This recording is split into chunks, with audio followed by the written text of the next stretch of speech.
Chapter 2, Mishnah 3. The previous Mishnah taught that if a person brings his produce into someone else's courtyard, it does not become set for Meiser, and he may still eat it as a snack without separating Maasros. The same is true if he brings it into someone else's house.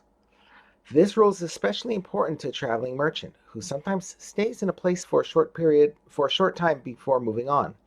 The Mishnah discusses when the place he stays in for the time being is considered his house in regards to the laws of Meiser.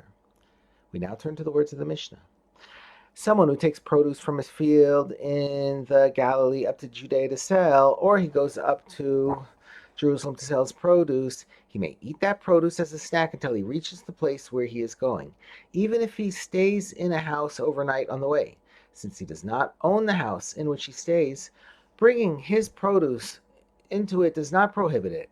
And so, too, in his return, if before reaching Judea he decided to bring his produce back to Galilee, he may continue to eat it as a snack until he gets back to his home in Galilee.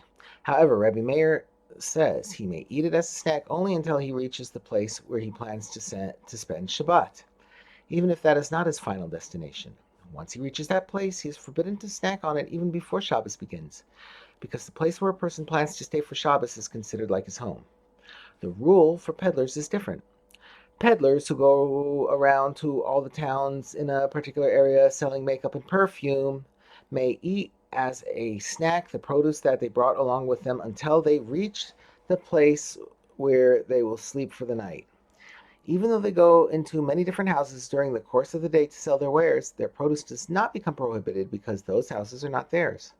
However, once they reach the house in which they plan to stay overnight, their produce becomes prohibited to snack because this place is treated as their own temporary home.